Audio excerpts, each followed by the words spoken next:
मराठा आरक्षणासाठी मनोज जरांगे पाटील सोलापुरात आले होते। शांतता रॅलीची त्यांनी सुरुवात पश्चिम महाराष्ट्रातून आपल्या सोलापुरातून केलेली आहे। छत्रपती शिवाजी महाराज चौकात सकाळपासूनच मोठी गर्दी होती आणि त्याचं नियोजन देखील संयोजकांकडून चांगल्या पद्धतीने झालेलं आहे। त्यांची जाहीर सभा संपलेली आहे, मात्र त्यांच्या सभेतून काय संदेश मिळालेला याची माहिती आपण जाणून घेऊया। सोमनाथ जरांगे आले होते, काय संदेश दिलेला भाषणातून काय सांगाल? मराठा समाजाचे योद्धे जरांगे पाटील साहेब आज या ठिकाणी शांतता रॅलीच्या कार्यक्रमातून एक मराठा लोकांना संबोधित केलं की आपण किती मागं पडलो आहे आणि राजकीय लोकांच्या संदर्भामधलं त्यांनी जे भाषण केलं ते अत्यंत लोकांच्या डोक्यात बसलेलं आहे। त्यामुळं ही परिस्थिती जर निर्णय अगोदर नाही घेतला तर निश्चित या सरकारवर किंवा जरांगे पाटील उमेदवार उभा करणार आहेत का काय करणार आहेत त्या बाबतीची घोषणा ते करतील। तर आता मराठ्याचा अंत न बघता याचा सर्व पक्षीयांनी विचार करावा। आणि आज जरांगे पाटलांची इथून सांगली आहे, कोल्हापूर आहे, त्या ठिकाणी त्यांनी म्हणजे पूर्ण महाराष्ट्र त्यांनी ढवळून काढला। 1982ला अण्णासाहेब पाटलांनी सांगितलं होतं किंवा आमच्या मराठ्याला ह्या मागण्या मान्य नाही झाला तर उद्याचा सूर्य मी बघणार नाही। त्यांनी सुसाट करून घेतली, त्यानंतर 58 मोर्चे आम्ही काढले, त्यातून आम्हाला काय निष्पन्न झालं नाही। पण आज जरांगे साहेबांच्या रूपाने आज कुणबी दाखले असतील, 10% आरक्षणाचा विषय असेल, ही जर त्यांनी तेवढं तरी मराठ्यांना जनजागृती करून लोकांना एकत्रित आणून केलं, पुढच्या आता भविष्यकाळात त्यांनी जे निर्णय घेतील त्याप्रमाणे हे मराठा समाज राहणार आहे। नेत्यांना मोठं करायचं नाही, आता समाजासाठी समाजाला मोठं करा असं एक सूचक व्यक्त केलेलं, कसं बघताय?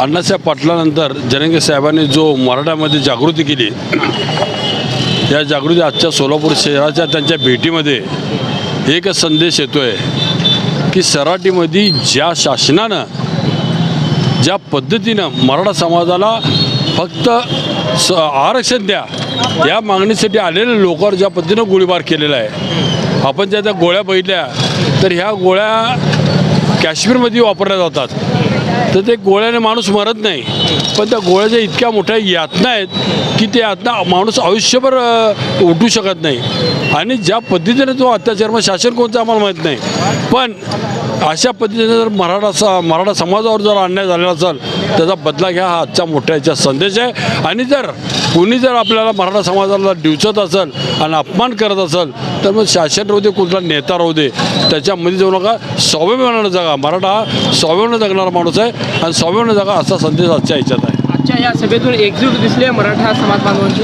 मराठा योद्धा मान्य मनोज जरांगे पाटील आज सोलापूर दौऱ्यावर होते। सोलापूर दौऱ्यानं आज महाराष्ट्राचं वातावरण हलवून टाकलेलं आहे। सरकार पंजाचा असो किंवा छक्क्याचा असो, येणाऱ्या 29 तारखेला मनोज जरांगे पाटलांनी जे आवाहन केलं आहे की आपण राजकीय निर्णय घ्यायचा का कोणाची पाडायची का कोणाची आणायची, या निर्णयासाठी आम्ही 29 तारखेला सोलापूर जिल्ह्यातून जास्तीत जास्त लोक मनोज जरांगे पाटलांच्या आदेशानुसार अंतरवाली सराटीला जाणार आहे। तर मनोज जरांगे पाटलांचा एक आदेश की मराठा समाज, अख्खा मराठा समाज, अखंड मराठा समाज ही त्यांच्या आदेशाची वाट बघत आहे। जर त्यांनी म्हणले की सगळ्या 288च्या 288 जागा लढवायच्या तर मराठा समाज त्यांच्या फक्त होकाराची अपेक्षित आहे। तर जरांगे पाटलांनी फक्त आदेश दिला तर मराठा समाज अख्खा त्यांचा आदेश पाळणार आहे। 29 तारखेला निर्णय होणार आहे, काय वाटतंय?